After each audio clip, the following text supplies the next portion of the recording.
Hey, so football season is almost here, and in this video, I'm going to break down the top 5 Alabama home games.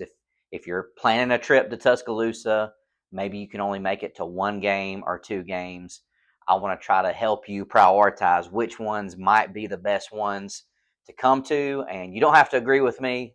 This is just, my channel and my take on it. I'm not a football expert. I'm a real estate expert. I'm a licensed real estate broker in the Tuscaloosa area. I help people buy and sell and invest every single day, every single week, every single month. Been doing it for a long time. And in this video, I just want to tell you from a local perspective which games I think are the best ones. The ones, if I was going to go to one, which one would I try to make it to? I'm Phil Duke Jr.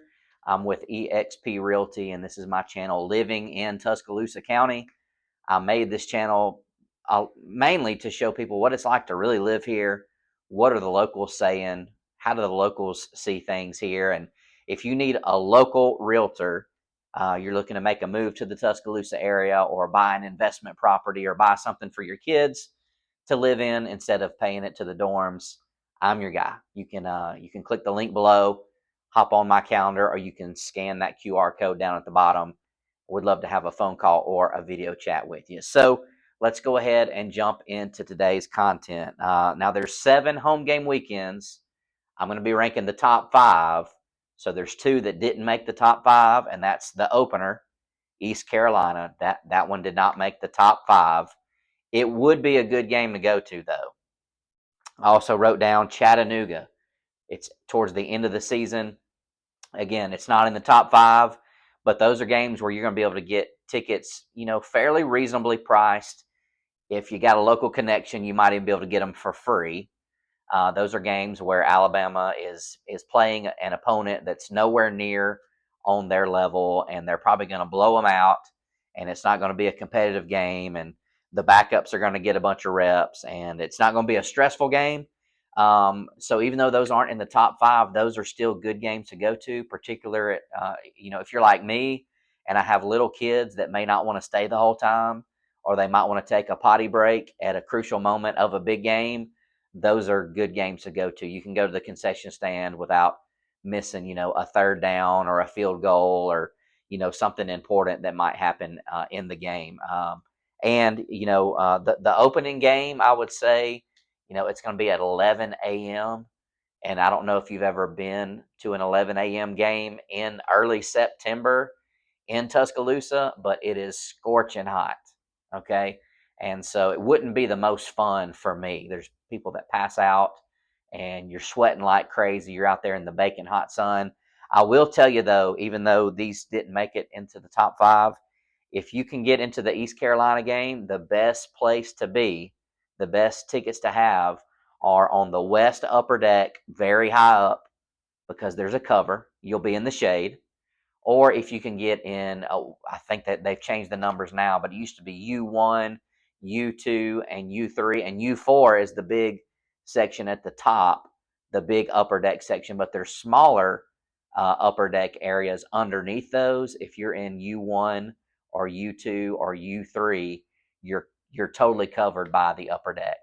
So if I was going to go to that East Carolina game, I would only want to go if I'm going to be in the shade, because it is going to be a scorcher. And then this is not a home game, but I did the math today. Depending on where you put the map at, Mississippi State University is only like 85 to 90 miles away from Bryant-Denny Stadium. So Alabama is playing an away game at Mississippi State. That's one I'm personally trying to go to this year. I've never been to a game there. It's not a far drive, and I would like to go see, a different town, a different stadium. That might be one for you to consider as well. But as far as games happening in Tuscaloosa at Bryant-Denny Stadium, I'm going to start at number 5, and that's South Carolina. Okay. One of the reasons to me why it made it into the top 5 is it's a night game. All right. We don't know for sure what the kickoff time is going to be right now.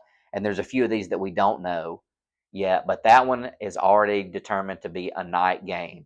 And if you have never been at a night game at Bryant-Denny Stadium, I would much, much, much rather go to a night game at Bryant-Denny Stadium than one during the day, no matter who we're playing. I would rather go at night. The lights and the production value and everything is just better at night inside Bryant-Denny Stadium. And, for that one, it might start off, there might be a little bit of sunlight out when the game starts, because the time will not have changed yet. The whole, fall back, spring forward, daylight savings time.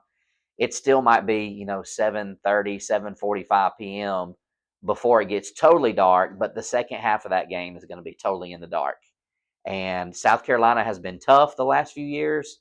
They have, they had kind of a rough year last year, but they've got a defensive line that is going to create havoc for any team. And with Alabama, having a bunch of new starters in the offensive line, and on the offensive side of the ball, and a new quarterback this year, I think that's an early season game that Alabama has struggled with the last couple years at home and on the road. And I think it's going to be a tight game. It's going to be a close game. It's going to be at night. It's an SEC game, and that's why, to me, I ranked it at the number 5 spot.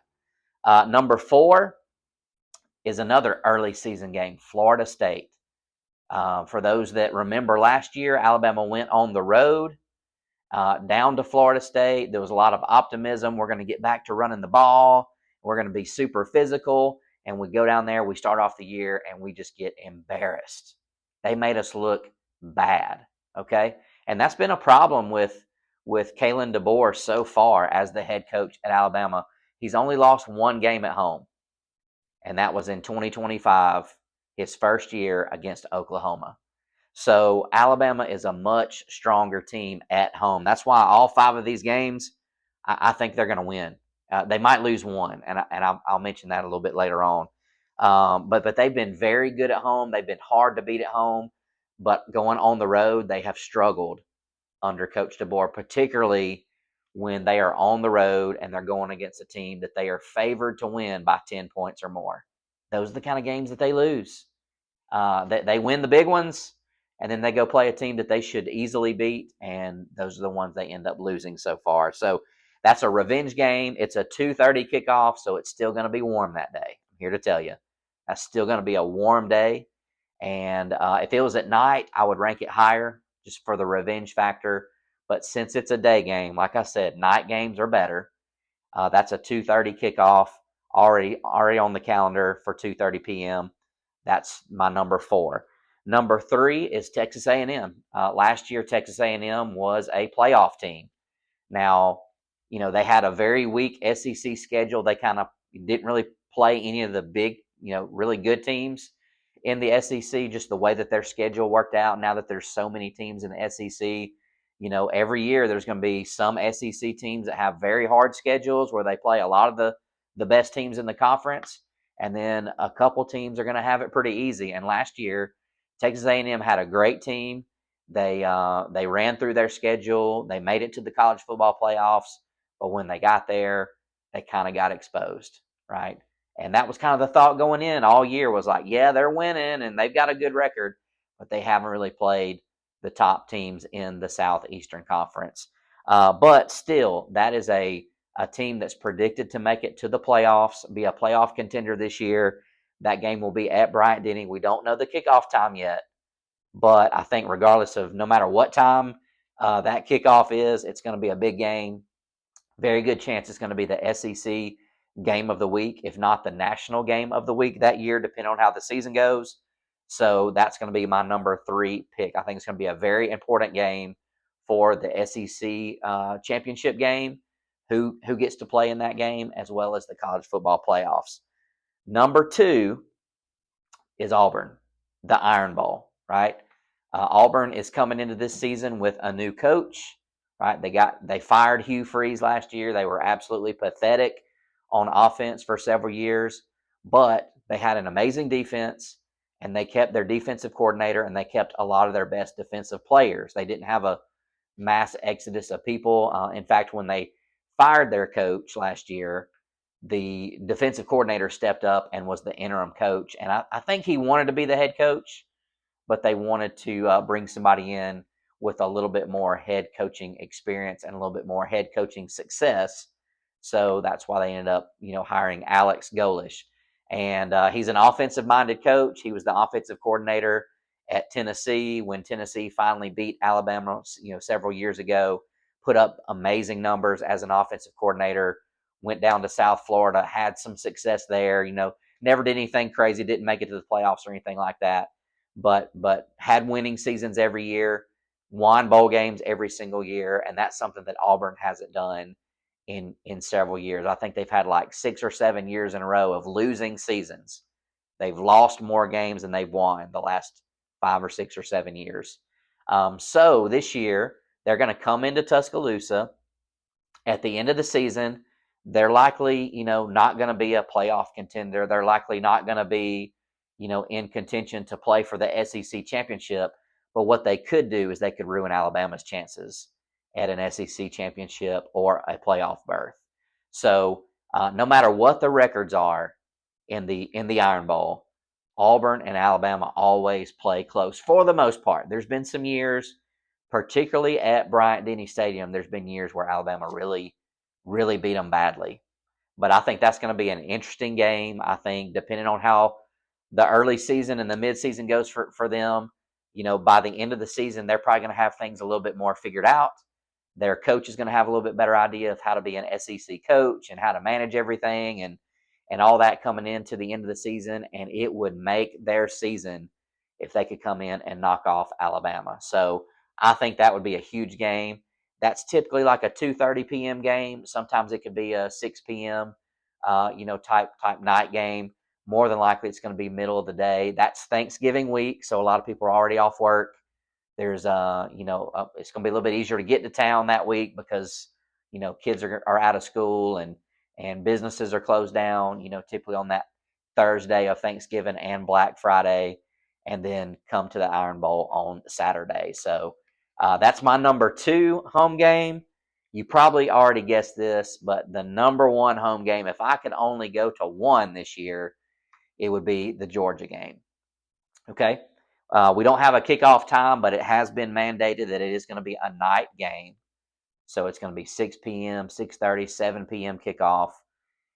It again, there might be some daylight when the game kicks off, but by the second half, it's going to be lights out, night environment at Bryant-Denny Stadium. And Georgia has been very dominant in the Southeastern Conference for the last couple years, except for against Alabama, right? When Coach Saban was here, and now with Coach DeBoer here, we've just had Georgia's number, right? No matter how good they look, no matter how long their winning streak has been, Alabama has had the upper hand on Georgia. Now they did beat Alabama last year in the SEC championship game, and really, to be honest with you, they really embarrassed Alabama. Now Alabama was hurt. The quarterback was not 100%. We had a lot of injuries. We had some key players out for that game. But regardless, they showed up and they absolutely dominated Alabama last year. So this is a fairly, early season game. It's on the first half of the season. And, no matter who wins or who loses, it's not going to wreck your chance to make it to the SEC championship game or to the playoffs. But it will be a telling tale of really like, where is Alabama? Right? Where is this offensive line? Can we run the ball? Are we more physical than what we were last year? How elite is our defense? I don't think we're really going to know until the Georgia game, right? Maybe we'll see a little bit of that against Kentucky in week 2. Maybe we'll see a little bit of that against Florida State, but we're really not going to know how we match up against another elite team until the Georgia game.